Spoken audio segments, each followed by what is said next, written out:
Well, we are recording this at 8:25 on Sunday evening. Don't know when this will go up, hopefully soon, because if I wait too long, something else will probably happen.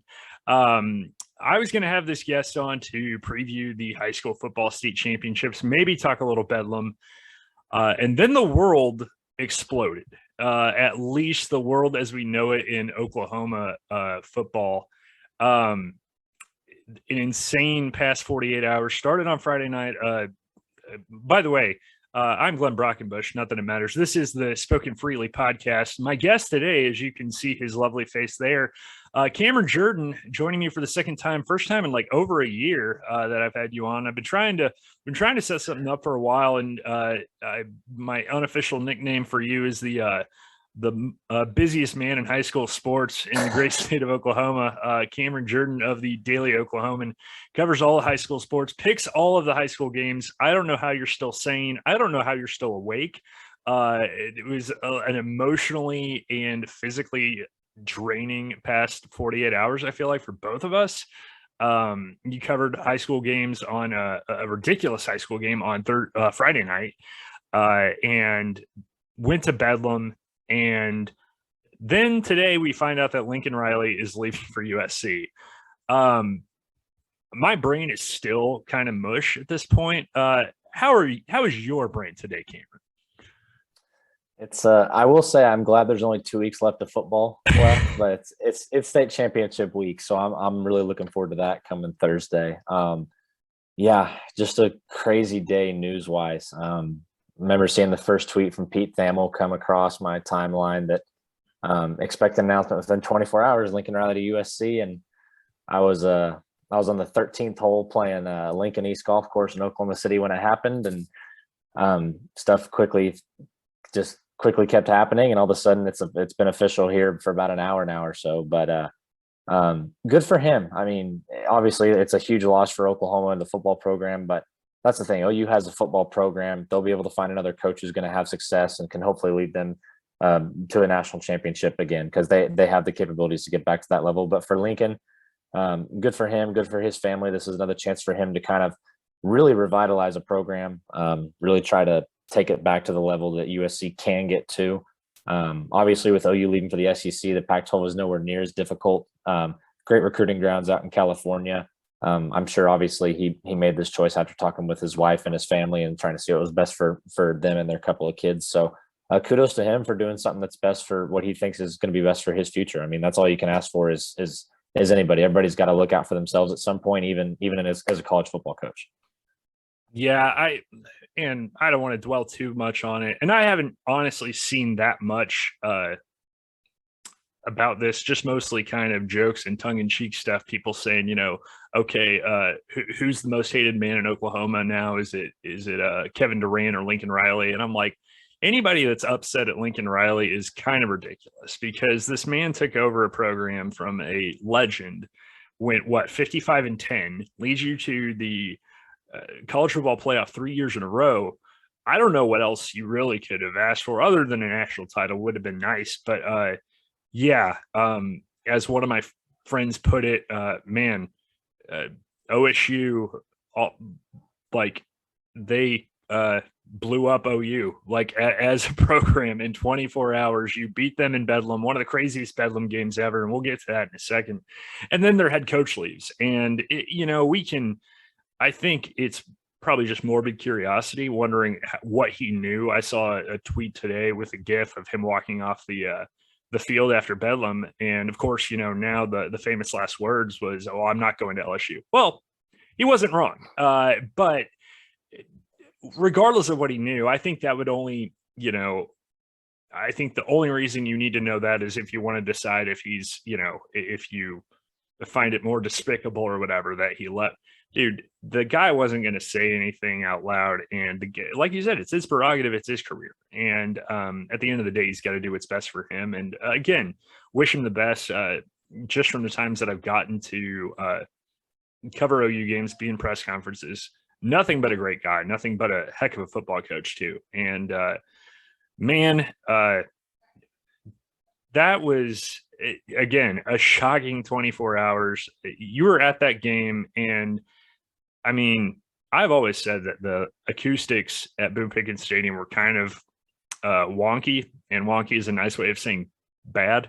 But just you could hear it on the television how loud that place was, and man, that defense for Oklahoma State came through. But honestly, when Caleb Williams takes off for that 55-yard run late in the game, I thought, oh my gosh, there's no way this game can end this way. But I think it might, and gets pushed out of bounds, and sacked by Colin Oliver. And again, kind of tying in all our subjects, so many guys from Oklahoma schools making big plays, and Colin Oliver's a guy who, we knew about him coming out of Santa Fe, but the impact he's had in his first year is insane. And congrats to Coach Gundy and the staff. Jim Knowles I'm convinced he might be a wizard. I'm not sure yet. I don't know if we need to do a DNA check and see if he is fully human, because what he has done with that defense, I mean, it's scheme. It's honestly scheme. You've heard so much talk about, oh, well, OU, gets the 5-star recruits. OSU kind of gets the 3 stars and turns them into, 4-star talent. I mean, look, other teams wanted Colin Oliver. The fact that he picked Oklahoma State, they're thinking they're lucky stars for that today. What were some things that stood out to you just from your vantage point? I know you were there as a spectator, not necessarily covering the game, but I mean, what were some of the things that really stood out to you? Because every Bedlam feels like it's the craziest Bedlam ever. That might have been the craziest Bedlam game I can remember. Yeah, especially from a standpoint of an Oklahoma State grad and like myself, and then just the aura around campus yesterday. And I tried to describe this to one of my friends. It just felt different. There was something in Stillwater yesterday, even during the day leading up to the game, that just felt different. It didn't, and I think that part of that it was because going into the game, Oklahoma State has a better football team than Oklahoma did this year. And that's just kind of been a product, after Oklahoma State squeaked out a 21-20 win against Boise State. I'm sure a bunch of people wouldn't think that 10 weeks later they'd be on top of the Big 12 and facing Baylor in the championship game. But the defense really turned around, and that's what happens when all your starters are 21 years or older. And then add on top of that, you have a young guy like Colin Oliver, like you said. Not even a year ago, he was playing in the Oklahoma high school football playoffs. In fact, it was a year ago today, he was playing for Santa Fe in a semifinal against Tulsa Union up at Owasso. And so less than a year removed from playing in a state championship football game. And he's out there making plays, arguably one of the best defensive line performances by a true freshman in Oklahoma State history. But then it's a kudos to the staff, what they've done all year, the veteran defense. Like you said, Mike Gundy, somehow it's crazy to think that Oklahoma State had 4 turnovers and found a way to win that game. Now, of course, big kickoff return helped. OU had its own muffed punt, similar to OSU had that, gave both offenses short fields for touchdowns, but that's what happens. Oklahoma State hasn't been able to find a way to win Bedlam. It happens over and over and over. The close games always go OU's way. I mean, until the final whistle finally blew, not a single person in Stillwater believed that Oklahoma State was going to be able to pull it out just because of what history showed. But yesterday, Oklahoma State found a way to win and just kind of prove what everybody had kind of thought, especially over the last month of the season, that they were the team to beat in the Big 12. And I think that that's what's happening with 6 days left until the Big 12 championship game. Oklahoma State is the team to beat, and they have a realistic shot to get into the college football playoff. Yeah, no, I think they do. And again, I already joked with a friend of mine who's a big Notre Dame fan. I said, don't take it personally this week if I publicly politic against your Fighting Leprechauns. And he goes, oh, I don't want to go back to the playoff. He goes, we'll get smoked. But it's going to be really interesting to see what happens this week, because let's not forget, I mean, this thing isn't over. Like, they still have to play Baylor, which is a really good Baylor team that they barely beat earlier in the season. Man, again, kind of talking about the aura there and kind of the feeling that Oklahoma State people just always feel like, well, it's Bedlam, so something's going to go wrong. I all week I had family members telling me, and OU people telling me, oh, Oklahoma State's going to win this year. And I said, don't don't get my hopes up. As an Oklahoma State alum, I try to be, and you and I talked about this prior to recording, as a journalist, your job is to be neutral, obviously. And although I'm sure you and I have both had people, readers, fans, whatever you want to call them, let us know how not neutral we are at times, because you can't trust the media. Am I right? But the neutral in me thought it was a phenomenal football game. The fan in me was just thinking they're going to find a way to screw it up. And then once it got to 9 points, I was like, if they don't do something soon, they screwed it up. They absolutely have. And, Caleb Williams is going to be great. I think he needs to learn what a check down is at times, but, he's extremely talented. And, whoever becomes the head football coach at Oklahoma the cupboard's not bare. The cupboard is not bare at all. You've got plenty of talent there to work with, including, and this is what we call a segue, boys and girls, including some of the best talent in the state of Oklahoma, some of whom will be playing in state championship games this week. We've got the 6A 1 and 6A 2 games. Jacob Sexton, and I think I can't remember if it was you or somebody. You've covered him in the playoffs. Is that correct? Or yeah, I saw Deer Creek beat Sand Springs in the semis a week ago. And I think one of the things that stood out to me when I was reading your tweets was he was playing defense as well, which I don't remember him doing hardly at all this year. I certainly don't remember it against Lawton High, but he's an animal. That kid is. What have you seen from him that sets him apart from other linemen in the state? I don't think he played defense until the first round of the playoffs. I think it came down to the point of, hey, you got to get your best players on the field, and they put him there at kind of a nose tackle position, and he's been pretty much unstoppable, really dominant in that entire game against Sand Springs, and it's going to be tough for Bixby to block him there. But Jacob is so good, especially on offense, and like you said, he's an OU commit, so haven't seen or heard anything out of him on what his future plans are. I know that he's an OU guy though, and is pretty committed there, but I'm sure that it changes stuff up, because if you commit to play for a coach at a certain university, when something like this happens, it could definitely change things up. But no, Jacob is such a fun football player to watch, so dominant on the offensive line. Just a really, really good talent, and someone who's going to play really well at the next level and has a chance to get to the NFL. He's built really well. I think 6'6", 300 pounds. But putting him on the defensive side of the ball has been really beneficial to Deer Creek's defense, helping them get more quarterback pressure. Sand Springs center struggled getting the snaps off sometimes. He'd snap them low, and just because trying to get it off so quick and then get to blocking him just because of how quickly he had to get at him, even if they tried to cut block him. He's really good. He's gonna have to have a huge game and then some, especially on that defensive side for Deer Creek this week against Bixby, which is only won 48 straight games, just 48 straight. Nothing 48. Crazy. Yeah, not a big deal. Yeah, I always love bringing that up. Of course, myself being a native Texan, whenever we watch a game, and I always joke that it's like the Leonardo DiCaprio meme from Once Upon a Time in Hollywood, where he points at the TV. That's me every time I see an Oklahoma high school product doing well in football. Is just like, oh, I know that kid. I've watched him, and and especially for Oklahoma State, you like to see the local kids do good, and they seem like they have really recruited the state pretty well, even if they don't get the Andrew Rames or the Dax Hills, guys like that. But I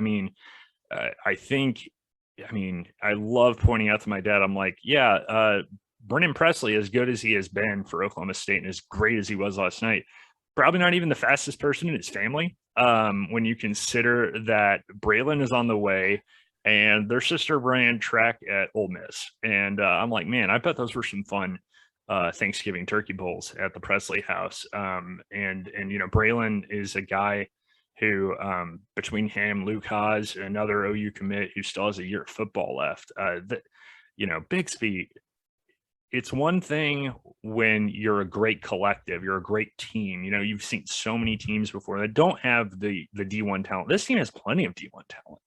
And they're just, I don't know if they've really even been tested this year. and it's I mean, other than no, I was about to say the semifinal. Nope, they weren't tested at all in that either. So it's Not since a 23-15 loss to Jinx, and I believe that was week 3 or week 2 or 3. okay. Okay, when they beat Jinx by what, 8 points or 7? Yeah, So, 8 points. That's really the last time they played a close game. It's nuts this year. Yeah, and now where will you be, sir, this week? I cannot imagine you're covering just one game. No, I will be at every state championship game at UCO. So 1 Thursday, 2 Friday, 2 Saturday. I'll be there on Thursday. I'll probably be there for about at UCO for about 8 hours, 8-9 hours, and then on Friday and Saturday I will probably be there for 12 to 13 hours each day. Good gravy, man. Well, take plenty of snacks, maybe a nap mat, a pillow, a good book, something like that, or local newspapers. Support local newspapers. But the man, you covered a crazy game last week, and kind of a subject of a lot of controversy around here, because you were, correct me if I'm wrong, you were at the, what was it, the was it Heritage Hall Lincoln Christian? Heritage Hall Lincoln Christian, correct. And obviously the Gavin Freeman play, the hit that ended up being called targeting, I believe, and then Lincoln Christian goes on to win. Max Brown leads them down the field late. I'm not here to spark controversy. Plenty of that has already happened, but you hate to see a semifinal, especially end like that. But at the same time, I mean, it sounded like an incredible game, regardless of the controversy. You just hate to see that kind of stuff overshadow what appeared to be a great football game. Yeah, and it was still a great football game, even with that. Both teams were deserving to win, and in my opinion, that game was. And obviously, there's a state championship game to be played this week, but I thought those two teams were the two best teams in the state, and the winner of that game was going to end up coming out on top. And I still believe that heading into this week. But yeah, crazy sequence. Heritage Hall scores to go up 20-19 with 49 seconds left. Gavin Freeman makes a diving touchdown grab on a 4th and 5 play from the 7. Lincoln returns the kick 58 yards, has a 1-yard rushing play, has to spike on the 2nd down. Then on 3rd and 9, Max Brown throws the ball across the middle. It's caught. Gavin was there. It comes up with a huge hit, a really loud hit, really good football tackle. Ball pops out. Heritage Hall recovers. In the press box, y'all think, oh, that's a great play. Great for Heritage Hall. They're going to win this game, move on. But the officials threw a flag for targeting. There was also a discussion on whether there was even a complete pass because the officials signaled incomplete. Heritage Hall's coaches told us after the game, myself and Murray Evans, who was writing for the Tulsa World that night, Heritage Hall's coaches told us after the game that the officials said that they never signaled incomplete, which is false. There's video evidence that shows otherwise. And also told them that the ball had come loose when he hit the ground, which is also not the case. The ball was loose after the hit, right after the hit. It was a really big hit. The replay also showed pretty clearly that Gavin didn't hit him in like the head area, hit him with his shoulder pad right in the center of the guy's chest. I can clearly see why they called targeting at real time where I was in the press box. From my point of view, I thought it was as well. So I can see why they threw it down on the field. But also I would like to think that from down on the field, I could have been able to discern with my officiating experience. I could have been able to discern a good hit from an illegal hit. And I feel like after watching the replay that it was a good hit. So Lincoln ends up getting the ball moved 1st and goal from the 4. Max Brown scores on a 4-yard rushing touchdown to give them a 27-20 win. It stinks that a play like that happened because what should have happened, it probably should not have had a targeting call. It should have been a catch, fumble, and Heritage Hall recovered. They kneel out and they're going to the championship game. Either way, Lincoln had a 58-yard kick return. Max Brown made a really big throw on that down. Then he scores a rushing touchdown, his 3rd touchdown of the game. And he's one of the best players in the state, arguably the state's best quarterback to this point this year. And he showed a big reason why Friday night, and he has a chance to go win his 2nd state title in 3 years. He didn't start 2 years ago, but he has a chance to go win another state title here this Friday.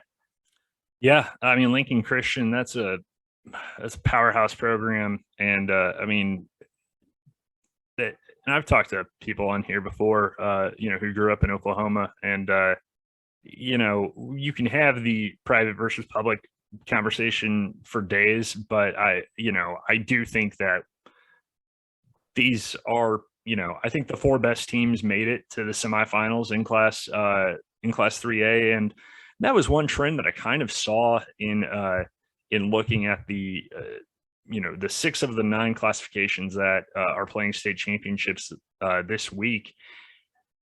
Pretty much chalk. I mean, if you look at the preseason rankings, with the exception of Deer Creek Edmond, most of these teams were ranked top 1, 2, or 3 in their respective classifications. And then in the classifications that haven't decided a champion yet, I mean, you look at Class 2A, Beggs, Washington, Marlowe, and Eufaula. Eufaula is probably maybe the dark horse there after knocking off OCS. And of course, with Victory and Rejoice getting knocked out, I mean, 2A is just a dadgum battlefield. But you look at 5A, I mean, shoot, Collinsville and McAllister were the 2 top teams almost most of the season. I think a lot of people didn't know what to expect at Carl Albert. And man, what a semifinal that game turned out to be between the Cardinals and Titans. Carl Albert going back to the state title game for the first time in 6 years, and an Eastern team is going to win 5A for the first time in goodness knows how long. And I'll tell you what, man, I was at that McAllister Lawton MacArthur game, and 2 things stood out to me. That Black Death defense that they call it, that the Buffaloes have, that thing's real, man. Isaiah Gray had been battling a lower extremity injury through most of the playoffs, but I mean, he had played really well against Pryor. He might not have been 100%, but he was good enough to go. They keep him wrapped up for 14 yards in the first half. And this is a guy who was rushing for like 175 a game, sets MacArthur's single season rushing yard record in the regular season. And he gets one carry in the third quarter for, I think, 13 yards. And that was his night. Gets hurt and leaves the game and never comes back. That defense was insane. And what they were able to do to MacArthur and basically force them to turn it into a passing game, they're really good. Chase Faber played really well. And then the second thing that you notice, obviously, with them, Eric McCarty is that dude. He is. I made sure to see him after the game. I walked past and I just said, "Hey, 5, you're stud." I was like, I don't know what else to say. Yeah, whoever gets him is going to be really lucky. I know he's got a few Power 5 offers already. He's just a junior. To put it this way, the guy had, I think he touched the ball. I think he carried the ball 6 times in the second half, just 6 times. Ran for 132 yards in the second half on 6 carries. It was insane. I think that game against Collinsville is going to be crazy. I think, Jinx Union is always a fun one. I've never been to a backyard brawl or whatever they call it. Backyard bowl. I haven't either myself. Man, they played one year when I was still in school, back when they played the games at Boone Pickens, and I was like, man, if I'm here, holiday weekend or whatever, I'm like, I'm going to go to that game. And then I think that might have been one of the years where they had like the ridiculous snow and they had to push games back and or play them during the week or something like that. But that one's going to be crazy. We've already talked a little bit about Bixby and Deer Creek. I think Deer Creek's got a really good team this year. I picking Bixby though, because why not? And that's the pick. That's the pick. Yeah. It's like that commercial that's been airing, Easy Decision with the pony wrapped up in tissue paper. It's like, which gift do you want to open first? You're picking the pony. You know which one to pick. It's pretty easy. And then 3A, we already kind of touched on. I think Holland Hall is still good. I don't think they're nearly as good as they were last year. I expect Lincoln Christian to win. And then I know you cover a lot of the big schools. What is your experience with the 8-man ranks this season? Have you covered an 8-man game? Mountain View Godibo would have won the state championship game last year had Rylan Belcher not got hurt. I was full I on that. I I was full was on that at train that last year. game. I was at that game, and you are echoing the thoughts and sentiments of an entire town, my friend, because I've been hearing that for about a year now. And I was at that game, and Ryland, God bless him, great kid too, for all accounts. He tried to get it out, but he just wasn't healthy. And now that they're healthy, they're smoking, folks. I mean, it wasn't even close. And that's not a bad Winoka team, but they shut him out defensively. And Rylan Belcher, his brother Dalton, has I swear grown like 4 inches from last year and put on a ton of weight because he doesn't look like the same kid. Again, just a sophomore. That's an experienced team. A lot of kids that were on that semifinal team last year. And I think you're right. I think they would have won it last year. And this year they draw Timberlake, and they're not done yet. I talked to Coach Jeff Coakley over the weekend, and he said, I told him to enjoy it, but we got one more, man. Like, enjoy it for a day. It kind of like, OSU right now. You can enjoy your Bedlam. You can enjoy it. You got one more river to cross. And, Timberlake, that's not an easy river to cross. They're one of the top two teams in the state for a reason. Yeah, two undefeated teams for the state championship game. That's all you can ask for. It's the same in 5A with Collinsville and McAllister, and it's going to be the same in Class C with Mountain View, Godibo, and Timberlake. I'm really looking forward to the game.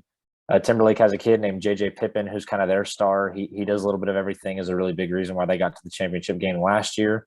And then it comes down to Rylan Belcher. Like I said, I picked them to win the title when the playoffs started last year. I believe that they were just the team to beat with how strong they were. And correct me if I'm wrong, they were up by a couple scores in that game against Tyrone when he went out. So I've always kind of, in the folks, the amazing folks in Mountain View might not thank me for this, but I've always kind of kept my tongue in my mouth on that because I think Tyrone had a really good team. And I'm not saying that Mountain View wasn't the better team. I think they had shown, I mean, they were big. They had some big boys, and they'd shown that, they could hang with Mountain View. I don't think it was a done deal by any means. It was still in the first half when his ankle got rolled up on. And I think it would have taken a lot to slow down that Bobcat offense. I think they probably could have won. I don't know for sure. I don't think it's guaranteed by any means. We don't have we don't have Dr. Strange to send us to an alternate universe to find out what would have happened, had he been healthy. But we do get a chance to see it this week, and I'm holding out hope that I might get to go cover that game on Friday night in Weatherford. There's a lot of players, and obviously we have a lot of teams from the east side of the state, and you're obviously located, closer to Oklahoma City. But is there any players that you're looking forward? Maybe not the big names that everyone knows. Are there any kind of under the radar guys that you, Cameron Jourdan, are most looking forward to cover this week? We as media, we always get media passes. We get into games for free. That's why we do this, if we're being honest. The free sports and the free food. That's what got me here. And but I call these the money players. If we had to pay the $7 to $10 or whatever to get into the gate, these are the guys worth paying the price of admission for. I haven't seen them play yet, but I'll get to see them on Saturday night in the 5A title game. Excited to see Chase Faber and Eric McCarty. I have seen those two, the two that I was talking about. Excited to see them again. I saw them last year in the 5A semifinal when they lost to McGinnis, but obviously both better players a year down the road. Who I'm really looking forward to watching, though, is Andrew Carney, the senior quarterback at Collinsville, and Braden Gilkey, his running mate in the backfield. Those two have been putting up incredible numbers all year long. I've been on what they did to McGinnis, and I'm sorry to cut you off, but I mean, Kevin Green from the Claremore Progress, good friend of the program, he was texting me the stats, and I was, as you know, Friday nights are fun nights, but also like the busiest nights for folks like you and me. And so I'm in the middle of writing a story, uploading photos, and I'm getting these texts about that Collinsville game. Is from, I guess, the quarterfinals. And I don't think it had hit me. I think my brain was still kind of focused on work. And then I read that the team ran for over 600 yards, and those two guys ran for all but 6 of those yards. I mean, Yes. you read a lot of ridiculous, gaudy stats when you cover high school football. You'll see an 80-point, scoring output from a team every once in a while, or 2 or 3 times if you're Beggs. And then there's that. That was stunning. I mean, I've seen guys rush for 300 yards in a game. Never seen 2 on the same team. Like, that's bananas. And I think that's going to be a heck of a game, because I think when Andrew Carney's healthy, he's one of the most dangerous weapons in all of 5A. And then Braden Gilkey's had a great season as well. I think Collinsville, especially down here in Southwest Oklahoma, I think they were really slept on, because you just don't get to see those teams that much down here. Yeah. Yeah. The Collinsville offense matching up with that McAllister defense, like you talked about. The Black Death defense is real. They're legit. Chase Favorite linebacker Eric McCarty plays a little bit on that side as well. Have a couple other kids on that side who make really key contributions. But how well that defense can contain that duo from Collinsville is going to decide that game. McAllister is going to score points, even with Collinsville's good defense. McAllister is going to be able to score because of how good Eric McCarty is. Collinsville is going to be able to score on the Black Death defense. They just are. That's how good they are offensively. But very similar to kind of Bedlam in a degree. How much can McAllister's defense or OSU's defense stop the Collinsville offense? Exactly. Because that's what I think it comes down to. If McAllister's defense can find a way to get a couple extra stops or a couple of late stops or something along those lines, I think it's going to help them tremendously and come away with an upset. That's one of the games that I'm looking forward to most, for sure. All right. Yeah. I mean, it's insane. I've always been jealous of you guys in that regard. And by the way, huge shout out to the good folks of the OSSAA. I know they take a lot of grief throughout the year, but setting up all the brackets and all that stuff, having all the stuff, all the times, dates, locations, and stuff updated, by Saturday morning on a holiday weekend. I remember I was kind of ribbing you on Twitter, like how you knew an hour and a half before I did when, some of these teams were playing their semifinal games. I was like, man, I thought I was on the ball. And I was like, nope, of course, Mr. used to cover OSSAA board meetings, knows all. But yeah, it's I'm jealous of you in that respect, as I would love to get to cover all the games. And I'm really happy that they're all at one location again, and that they're all kind of in, most of them are all in 1 week. I know that with the different teams and the different classes, that can be a pretty tough task. Before we go, because I like to be goofy and because I think I'm funny and want to, we enjoy sports. That's why we got into this business. But I know that you're a fan of pop culture as well. And with the holidays coming, what is Cameron Jourdan's go-to holiday movie? I'm actually, it's easy. It's easy off the top of my head that you asked that. And I haven't watched it in a couple of years because they always run it like a couple days after Thanksgiving, and I'm always at football. But it's the original Frosty the Snowman. I don't know why. Couldn't tell you why. I love that movie. I always love to sit and watch it, but they always run it so early in like the holiday movies on CBS that I didn't get to watch it this year. I'll find a way to watch it at some point, but easily that is my favorite for sure. It's probably on Vimeo or something like that at this point. Oh yeah. Bootleg copy. What would you say, because movies like Christmas Story and Die Hard have become so polarizing in our society, what would you say is the most overrated holiday movie? Time to make some people mad. Whew. Oh man, let's see. Trying to think. So I'll admit something. I've never seen Die Hard. So I don't think I have either. So. I can't even answer if it's truly a Christmas movie or not. I haven't seen it. Man, you're really pulling my leg on this one. What holiday movie's overrated? Honestly, and I know that it's kind of more of a show than a movie. I mean, it can depend on how you look at it. I personally am not a big fan of any of the Charlie Brown stuff. Like, it's never struck anything with me. It's good, but it's kind of like, Yeah, It's kind I of like, thought you were about to say. I thought you were about to say the Nutcracker. Like I thought you were about to say. You said a show. I thought you meant like I hated going to see it live as a child. oh no, no, no. Which I had to do a couple times. And I tell you what, when you're 8 years old and there's NFL games on, and you have to go watch the Nutcracker at University of Texas of Arlington's Performing Arts Theater, yeah, you're pretty miserable. Yeah, I mean, if I were to answer my own question, we always grew up watching Muppet Christmas Carol. I think that's kind of my Frosty the Snowman. Is I couldn't tell you why. If I watched it now, I would probably be bored. Partly because I watched it for like 20 straight years and knew every line. And if for everyone that thinks of Michael Caine as being from the Batman movies, no, he's Ebenezer Scrooge in my book. He will always be Ebenezer Scrooge.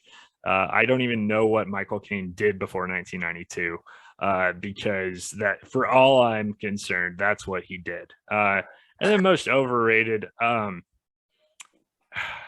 I mean, obviously, I think A Christmas Story is a bit overrated. I would agree. And I just recently rewatched. I say rewatched. I don't think I'd ever seen Jingle All the Way. And my wife was like, "Oh no, you have to watch this. We watched this so much as a kids." And I watched it, and I was like, none of these people are good people. None of these characters are good. And I mean, I guess if you have to suspend disbelief that way, a movie like Home Alone also works, because none of them are good people either. Lost a child twice. I think this one might be a little controversial because I actually love this movie and I have 3 shirts commemorating this movie. But Elf, I think, gets a little overplayed. I love Elf, but I think Elf gets a little. I think I just probably overrated it myself by watching it for so many years, and then after a while, I'm like, okay, we get it. Will Ferrell's tall and goofy. We get it. Like it, that's basically most of the movie. But I'm looking forward to watching plenty of Christmas movies. And eating plenty of more good food because goodness knows we didn't get enough this past weekend. Well, Cameron Jourdan, thank you so much. You can check out Cameron's work in the Daily Oklahoman. You can find him on Twitter. And I'm going to let you go to sleep because you have a long week ahead of you. And, have fun at the state championship games. Thanks for talking, man. I do appreciate you doing this on such short notice. And we will keep our ears to the ground on this OU coaching search. Cameron, thanks again, man. And for Spoken Freely, I'm Glenn Brockenbush. Thanks for playing.